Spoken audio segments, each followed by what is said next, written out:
Ball. Till the day that I die. Till the nigga get high. Ain't no harm in the side. Till I done gave it all I got for the city. I'ma ride. For real though, if you really want to play the game after we leave, I got PK, I got all y'all boys on there. Name already on there and all, The game bro. was really dope. Like, I mean, I know people are still doing Cash, the you old know, one. bro. Nah, I got 4. I got old 4. There you go. Nah, but one of the things that bother me, it always see to be the more advantaged people always talking about the spirit of amateur athletics and not really looking at the economics or the real deal repercussions of paying the players. To me, it's like, why wouldn't you, if you're here to make the university money already that you'll never see, why wouldn't that university want to encourage you to maybe play better? You know, it's almost like Capitalism. exactly, and that's And another thing, too, we've seen the NFL get sued for concussions. Like, it's people who never sniffed the NFL who got concussions who are bad. There's neck I remember my neck injury, exactly where it came from. It came from North Carolina State, me jumping over the pile, my feet getting caught, and my head hitting the ground, and my body coming right up under it. I know exactly when it happened. I played with a broken hand, played with a broken jaw, played with a torn labrum, played with a fractured ankle. There's a whole bunch of stuff that people are doing for the love. This is not this ain't no damn game. Like, this is what part that tripped me out, man. Like, them colors, Florida State colors is cool. I love it. Florida got colors, whatever, they fans like it. But at the end of the day, y'all talk about that mess like it's a game. And y'all live and die by it, but y'all ain't had to put nothing on that field.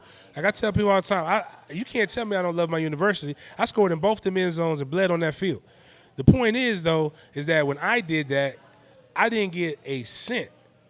Not a blood nickel, but my coach, who I like, Bobby was one of the highest paid coaches when he did that. Now you got guys who are like getting paid It's not amateurism when somebody's getting paid $10 million. Amateurism is what the U.S. men's basketball team, what he get. Coach K does that for his love, but he gets paid like $500,000 to do that. That's not a lot of money. I get that. That's what amateurism is. Get paid a little bit for the club sports in college. Like Florida State has a club lacrosse team. That coach gets paid like $35,000. That's amateurism. That's for the love of the game. Make everybody do it. Like, that's the problem. Like, or what's going to end up happening, I can't wait for that because it's something that can literally be done. You could do the right thing, but capitalism does not allow, but doesn't lend you to do the right thing until it becomes a fiscal hurt. Like, I should be having played I wouldn't need the money if right now, if I have any ailment, I could go to, as long as I get to Tallahassee, I can see a doctor. Like, then cool. You ain't got to pay me nothing else because I know I got lifetime health insurance from my university. The pros should do the same thing. If you play for the Jags, as long as you can get to Jacksonville, you can be seen whether it's a cold or whether it's an ACL tear. That should be the thing. I should be able to get a job guaranteed coming out of school. Like, if I'm qualified for it. Like, I'm not just saying give a bunch, but the thing is that, again, it's a bunch of little simple things that people can do to not make it a big problem, but you're not going to do it until you're forced to do it. So, if y'all don't like the NCAA, I just like I tell FSU fans, be angry at everybody.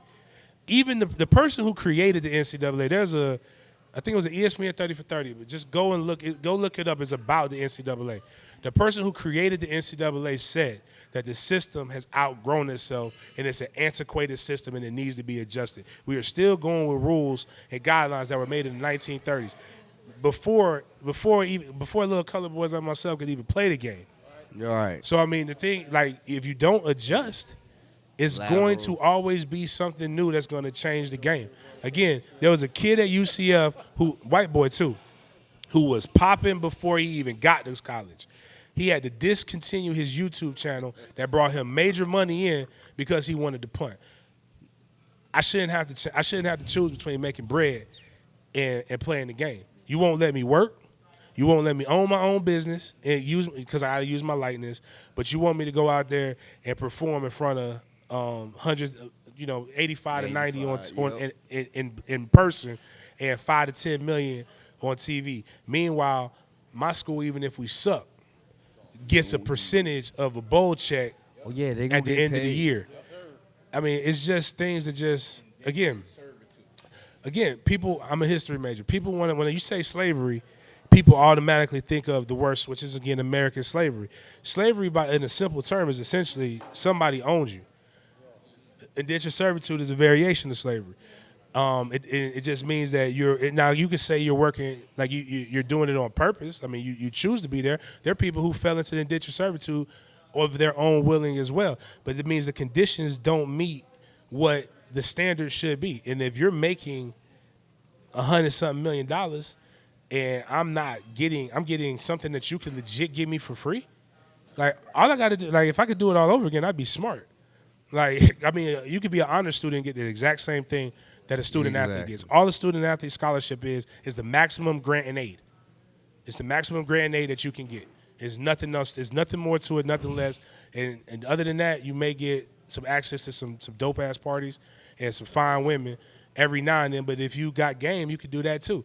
So, so perfect example right here. I'm bad. I did it. I grew up in Tallahassee, Florida, on the South Side. Graduated from high school in 2002. Around the same time that one of my good friends blew up to stardom in hip hop by the name of T-Pain, Fahim. Fahim, at 17, 18 years old, was able to use his likeness and make millions and millions of dollars, and now is in a position to be able to put himself now he said he lost the money and he's gained it back. The bottom line is, as long as when y'all pay I'm in love with a stripper or let me buy you a drink, he get a check from that for the rest of his life. And he was able to make that when he was between 17 and 21 years old. At the same time, when I was between 17 and 21 years old, I was in school where I had to do what I had to do. I had to get paid. I had to play. And don't get me wrong, I wouldn't change a thing because I could be in a much worse situation. But I was not able to earn a damn thing off of that. And if I wanted to be a rapper, which I didn't because I sucked, I would have had to give up my ability to play football before I could go chase it. There's a young man matter of fact, a young man from the University of Miami had to essentially sell the rights to a beat that he made for DJ Khaled. Matter of fact, he also did Rick Ross's, the Apple of My Eye off of Rick Ross's album. He had to sell the rights to that because he was a college athlete. He could not make so that's lifetime money that he can't make. I'm trying to remember his name while I'm thinking about it. He plays for the Cleveland Browns right now, though. I do know that he plays for the Cleveland Browns. The man can play the piano. He's very talented. The point is, I'm sure if he, but the point is that at 17 years old, one friend went the path and he's made millions and millions of dollars, and he can still make millions and millions of dollars for the rest of his life. I, on the other hand, can't. Not hating, love it. He drop an album tomorrow. I always tell him I'll buy it. The point is that we got to stop looking at athletes as either lazy or it's a game because, again, it's disrespectful. Again, I think you brought up something. You said you never been hit. A game implies that I could just go out there. Like, we playing spades. Spades is a game. I could jump in spades. I know how to play spades. Monopoly is a game. We can play Monopoly. Shoot. Yeah, very, very, very true. Shoots and ladders, tiddlywinks, whatever you want to do, Connect Four, those are games. Football on the top D1 level and pro is not a game because you try to get your behind out there and play that game if you want to, and you're going to find out that before you press start, you better go to settings and get you some options and increase your lives. Put it on rookie if you ain't ready for the I'm game. Terrified. So I can't go out there and get hit like I used to get hit. I'd probably go in the corner and cry. A game anybody can do. You can't just do that. Sorry about that. That's my rant. Thank y'all for attending my TED Talk. No, you good. I agree with you, but once again, Cali has took the initial step to making things that should be legal or official regular. I'm not gonna talk about the other drugs, thing, dog. but just keep it on sports. Yeah, that's just what we keep it on sports, buddy. Cali always starts it off. I think this is major for all the big teams. When you get those 5 stars, those guys want to get paid. And I agree with you. They shouldn't get paid maybe as much as they think they should, but I think it should all start that every NCAA player, if you got game, I'm not saying those Rudy Poop, 4th strings off the bench, sitting there hanging out should get paid. I'm talking about those guys that are on national TV week by week. actually, you know what I'm saying, getting that feed, I feel as though they should get paid.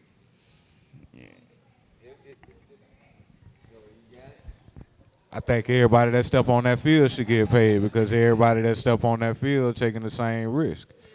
Uh, Now, what that level of pay is, you know, I never stepped on a college football field. You know what I'm saying? I stepped on a college basketball court. You know what I'm saying? But that's a whole different beast. So I ain't. I mean, you ain't gonna hit me that hard on the basketball court. So it's still your ability, though. Yeah. I mean, you know Still what I'm your saying? ability. Your ability to sell and- jerseys. Well, I'm just see when I said that was me. That was me being me. You know what I'm saying? Like I'm not gonna allow you to hit me that hard. I know how to. I'm a finesser. You know what I'm saying? I know, you ain't gonna get all the way off on me. You know what I'm saying? So I was more so talking about me, but even on a football field, like he was saying, man, that's a grown man sport, and if a guy is going out and he's putting his body on the line. Not just each and every Saturday, but every day that I think the boys got to wake up in the morning and hit the weight room and hit class, and then after class go to another workout, and you know what I'm saying. So that's time, that's effort, that's the mental, everything that's going into it, and then they're putting their body on the line. So just to say that, okay, because Tebow has the number 3 jersey in the country, he's going to get a check, but he's going to get a check, but this guy over here that didn't make it to the league, that just so happened to make this block, the spring Tebow to make this play, he don't get a check. No, I don't agree with that. I feel like they all should get paid because, as he mentioned, all these coaches getting paid, all these universities are getting paid, and you won't allow the players to go out and earn income for themselves. So in essence, this is the way that they're trying to set themselves up to earn income for their family for the rest of their life by making it to the league. Okay, you're making money off of me right now. I need to be making something. Otherwise, now what's going to happen with California hopping out there, and as you mentioned with Florida hopping out there, what is going to happen? And now all of these players are going to be like, okay, I tell you what, I'm going to go over there. You know what I'm saying? I'm gonna go over there, and even if I got to sit, at least I'm gonna get a check while I'm sitting. You know what I'm saying? I'm not finna give my all over here and risk getting hurt when all y'all gonna do is gonna be next man up. Just so people can know what the NCAA is a suggestion. The NCAA is not a government agency. It can't make you not play football. The only thing you can't do is play in national championship games or bowl games or things like that. That's the only thing you can't do if you have players that are being paid. So, like, essentially the entire Pac-12 has said, we cool with not showing up to y'all stuff. We'll create our own. The state of Florida will pretty much say whatever. So, cool. Alabama and Clemson, probably Georgia, we're going to be the ones playing anyway. So, like, it can't prevent you from going to the NFL. That was just, again, the NCAA is a suggested rules that 130 people plus decide that they want to follow. Just when I think about the whole NCAA situation, I can't help but think that how it mirrors the record business of today with 360 deals and how artists, their likeness, your merchandise, what you do in your performances and where you actually perform, and then your record sales, all of that is entitled to the company, right? So instead of you taking your free YouTube channel to build your following, and you get those views that ultimately turn into prosperity routes for you. Now we're going to take a piece of that, as well as your likeness, as well as your merchandise, your brainchild. You know, these hot T-shirts you guys are wearing tonight. Everybody gets a piece of that. So I am for players getting some sort of, even if it's the medical benefits that this gentleman was talking about, or a stipend, a free ride, whatever it is to make it a benefit. Because if I'm the number one running back at Nebraska and I'm selling jerseys all out, you have to understand. I heard what Tim Tebow's argument was, but Tim Tebow didn't typically grow up the way that a lot of our athletes had to grow up when the mom ain't had no car. She walked from the school or caught a bus to the school just to see you play, and all you're simply trying to do as a college athlete is get my mama a piece of transportation, or something of some hope to say all of the sacrifice that she made because she worked 2 jobs and now she's taking care of my other 5-6 brothers and sisters at the house. And you have to think about everybody's background and how they got there wasn't your route. So I thought that was a very selfish statement that he made. Yeah, Again, I've never played a lick of football at all. So I can't say, oh, well, this person got hit more, the damage, but the fact is that you're there.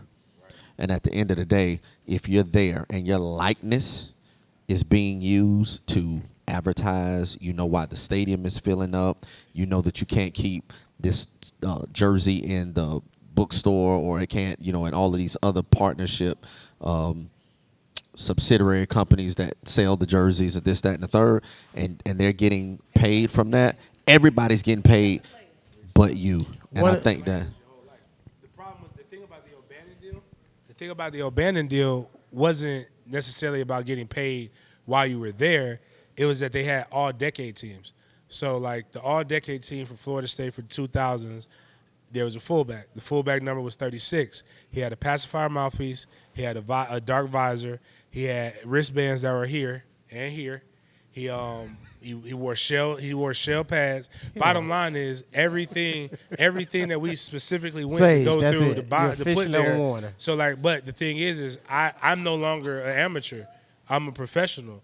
I don't get paid because they still own my likeness at Florida State. So I mean that's again it's deeper than just when you're there for the 4 years. Like in theory, when I post a picture of me playing in college, I should have to ask permission because I didn't take the picture, so the photographer who took the picture owns that, and it's the university's uniform, so technically the university. So if I wanted to put my picture on a shirt to sell it, I could get sued by the photographer and by the university. So, did you have to sign any rights away for them to get control of your likeness? I'm sure it was in my scholarship. It was in the scholarship form. But I'm going to tell you this. It might not even be small print. I had no choice. If I wouldn't have gone to college, I'd sell drugs, I'd probably be dead by now. I might have been really good at it or I've been in jail. So that's just the reality. Don't let the enunciation of words and being able to put verbs and stuff together in prose Florida State fool thing. you. I grew up in the hood, and I like to fight. I was a violent individual until football came and saved my life. Sometimes I still have to catch myself because things creep back up. But the point is that, like, when they present these contracts, my mother had never been in this situation before. We had no lawyer. Now, before my son signs anything, my sister's a lawyer. We have a lot of people who are going to look at every aspect of this deal and this contract to know what we're going to get out. But just like a artist with people are presenting an opportunity for you, and it's really one of those things where you can sign it or you don't, but we're really not going to move forward with this relationship if you don't sign it. I tell people that at the gym. You don't have to sign the consent form. I'm just not going to train you if you don't sign the consent form. So do you want to train or do you not? So that's the situation you're put into. And is it not right? Oh, yeah, I guess. But, like, is it a choice? Kind of. But I really really didn't have a choice. So, but that's the big thing. All right. Well, that was very spirited conversation. Running close out of time here. So, guys, we're going to go right to our predictions for next week's Jags-Panthers game. Oh, we are? We're going to stop? Or what we got going on?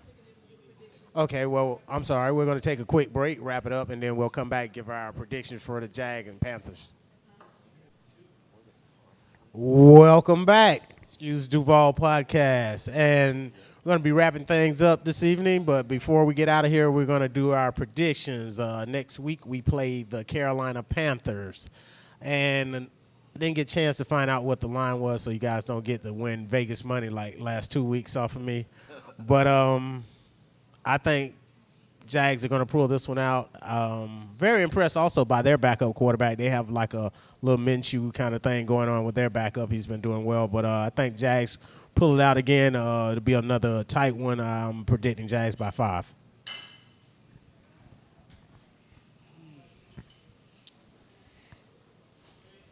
Yo, NFC South.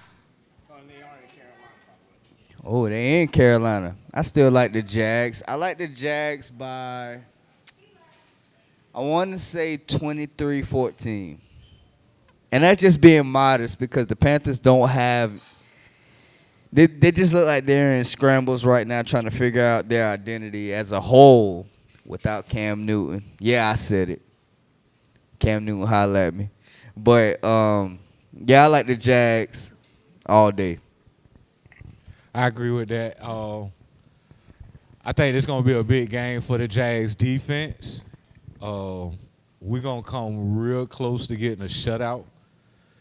I think we're going to blow the show. I think we're going to blow the shutout in the fourth quarter. It's going to be like one of that old garbage time crap that I be hating. But I'm going to go Jags, and I'm going to say 31-3. I'm just going to jump in there and throw mine out there. I'm going with Jags, and I'm going to say we're going to win by 3 points. That's it. Oh, so she stole my thunder. I was gonna say Jags by a field goal. Reason being is because we still are in Carolina. They have some real turn-up fans there. Cam not being in the lineup is an element that is favorable for us. I agree with my brothers over here at the table saying that the Panthers are still trying to find their identity with their offense and on the defensive side of the ball. So, but still, I'm going to give them the home field love, the home field advantage. So, 3 points. That's my prediction. God, I hope I'm close. So,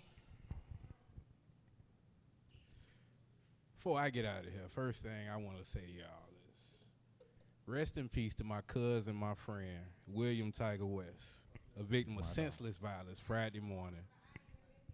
Just want to say rest in peace. But the play for Sunday, I ain't never picking against the home team. Like, shit, you could sell your kid before you get me to pick against the home team. So it's going to be the Jaguars. But I'm a little concerned with that linebacking core trying to deal with Christian McCaffrey because C-Mac is a little slippery. So we're going to go with a close victory. We'll make it less than 7 Jags win. Oh, so I'm the only one thing we're going to smash y'all. Okay, well, check this out. Y'all at me. Remo will win on every social media. We're going to kick y'all ass. I said it. Tell them I said it. Till the day that I die, till the nigga high, ain't no harm in the side. Till I done gave it all I got for the city, I'ma ride. Duval.